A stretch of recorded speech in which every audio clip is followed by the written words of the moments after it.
professora Mariana, professora de Sociologia e Filosofia. Hoje nós vamos dar início ao nosso conteúdo de Sociologia. E aí, para começar falando sobre Sociologia, a gente vai diferenciar o que é ciência e o que é senso comum. E também vou falar um pouquinho sobre as três grandes áreas das ciências sociais, a Sociologia, a Ciência Política e a Antropologia. Por que é necessário que a gente tenha esse entendimento e faça essa diferenciação? Como a gente está falando de ciências sociais, de sociologia, né, de que é uma ciência que vai estar estudando algo que é muito visível e tangível para a gente, que é a sociedade, porque a gente está dentro da sociedade, a gente vive essa sociedade, a gente tem opiniões, a gente tem críticas, a gente tem sugestões e ideologias dentro dessa sociedade, é necessário que a gente pense que essa sociedade ela também tem estudos teóricos, ela também tem estudos críticos, estudos racionais que são feitos sobre elas e que tem um saber científico. E aí, muitas das vezes, as nossas noções, opiniões, ações dentro dessa sociedade parte de uma visão simplista, de uma visão pessoal que nem sempre vai estar de encontro aí com essa ciência. Então, por isso que é necessário a gente ter em mente e saber diferenciar a ciência do senso comum. Vamos saber então melhor o que é ciência e senso comum?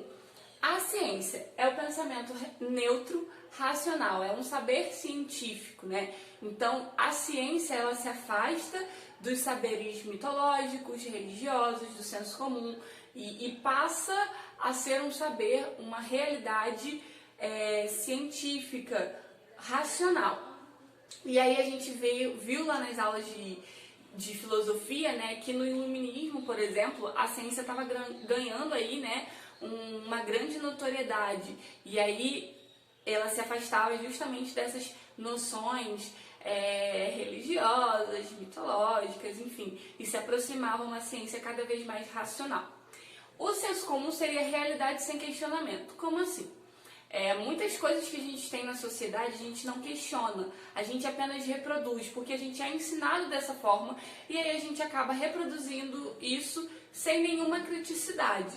E aí, muitas das vezes, essa reprodução ela é imbuída e ela é cheia de preconceitos, de pré-noções, de julgamentos que não necessariamente são verdadeiros ou são reais, né? Seria também os saberes e práticas com base na experiência.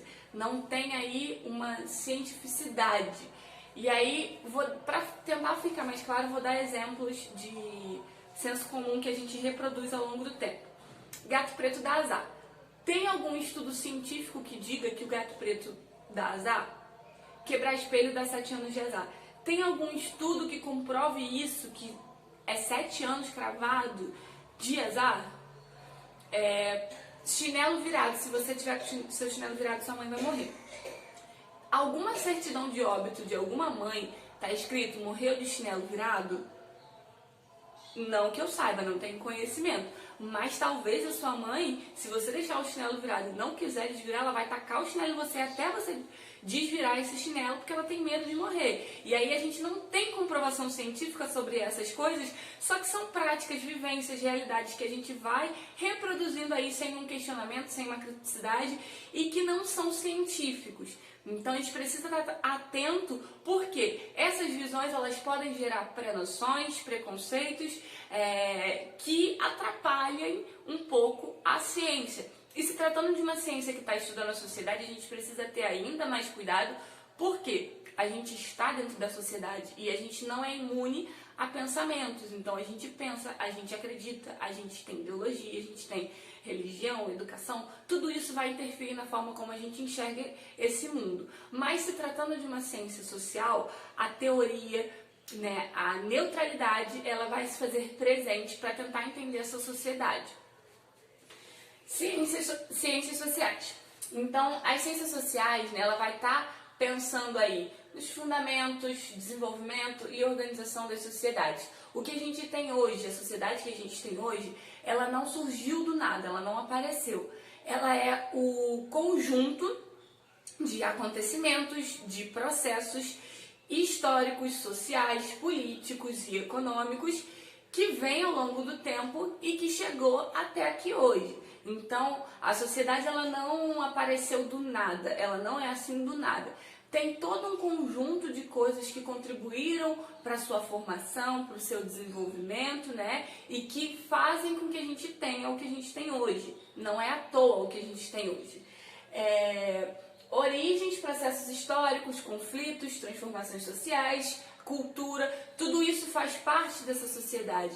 Então a gente pensar aí qual a origem, quais os processos históricos que essa sociedade ela passou, né? Os conflitos, porque os conflitos fazem parte da sociedade, então o embate entre classes, o embate entre religiões, entre ideias, entre posicionamentos, tudo isso faz parte da sociedade, né? Isso ajuda também nos processos de mudança, de transformação social, porque não é porque algo que a gente tem hoje em dia sempre foi assim que deve permanecer assim, né? E a cultura, né? A forma como a gente se entende enquanto ser humano social e cultural. Isso faz parte também da sociedade. E aí a gente tem as 3 grandes áreas. Na escola a gente tem sociologia, só que na verdade a gente tem ciências sociais, porque a gente também aprende ciência política e antropologia. Mas quando a sociologia, né, quando as ciências sociais ela vem para o Brasil, para a educação brasileira, ela acaba sendo adotado a nomenclatura de sociologia. E é por isso que a gente na escola tem sociologia, só que na verdade a gente tem também ciência política e antropologia. Então a gente tem aí as ciências sociais de um modo geral. Sociologia vai estar mais focada em estudar as relações sociais, então os processos históricos que transformam essas relações. Como que a sociedade se estrutura? Como que a sociedade chegou até aqui? Quais são as estruturas, as instituições que fazem parte dessa sociedade? Porque a gente constrói a sociedade, mas a sociedade também nos constrói, também nos condiciona. Então, a gente pode mudar essa sociedade, mas essa sociedade também pode mudar a gente. É algo que não é uma via apenas de mão única, né? É uma via de mão dupla. E aí as instituições como economia, igreja, Estado, né? Política, enfim, tudo isso contribui para que essa sociedade seja entendida. E para a gente entender a sociedade, a gente precisa entender também as instituições que fazem parte dela, porque essas instituições influenciam muito.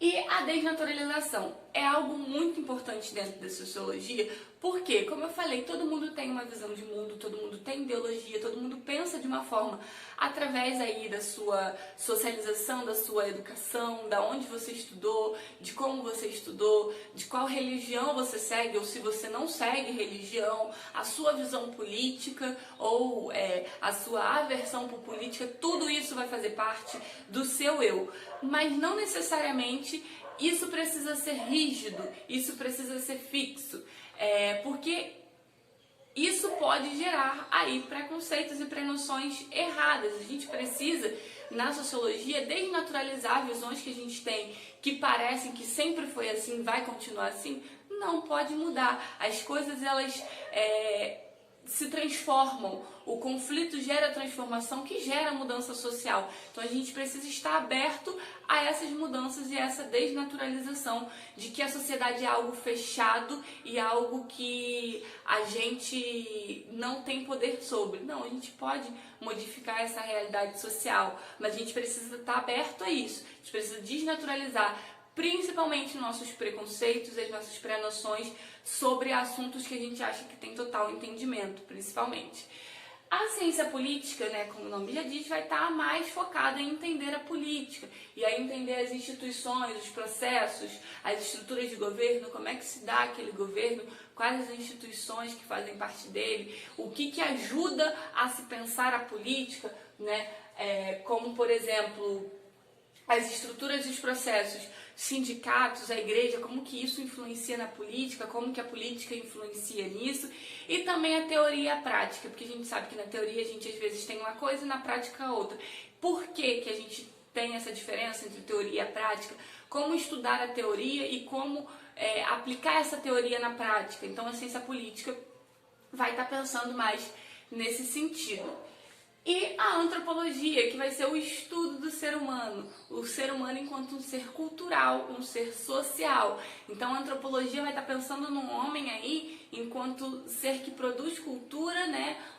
O ser que precisa também, a gente precisa também entender que essa cultura ela vai se dar de diferentes formas em diferentes lugares e que a gente não pode deixar o etnocentrismo tomar conta da nossa visão. O que seria o etnocentrismo? Etno, né, de etnia, centrismo, de centralidade, então você colocar a sua etnia na centralidade e desconsiderar tudo que tem em volta. Colocar o seu ser cultural, né, como o correto, como o principal e desconsiderar aquilo que está em volta, o que é diferente. E aí a gente precisa não sair dessa visão etnocêntrica e ir para o relativismo cultural, de entender que as culturas são diferentes, que as formas, que as organizações, que as formas políticas, sociais são diferentes e que a gente precisa respeitar a diversidade social. Então a gente precisa ter em mente que existem diferentes grupos sociais, diferentes culturas que se reproduzem de diferentes formas, sejam elas políticas, culturais, econômicas. A gente precisa respeitar isso. E aí, por fim, né, a antropologia ela vai tentar ter um entendimento amplo, comparativo e crítico dos seres humanos, dos seus conhecimentos, de suas culturas, suas formas de ser, que vão se dar de diferentes formas nos diferentes lugares. Então, a gente precisa ter uma visão mais desnaturalizada, uma visão com alteridade e distante aí desse etnocentrismo. Se você assistiu até aqui, deixe seu like, qualquer dúvida, sugestão ou comentário, né, pode colocar aí nos comentários. Compartilha esse vídeo para esse vídeo chegar a mais pessoas. E se inscreva no canal, ative o sininho para notificação para receber os próximos vídeos. E até a próxima. Beijo!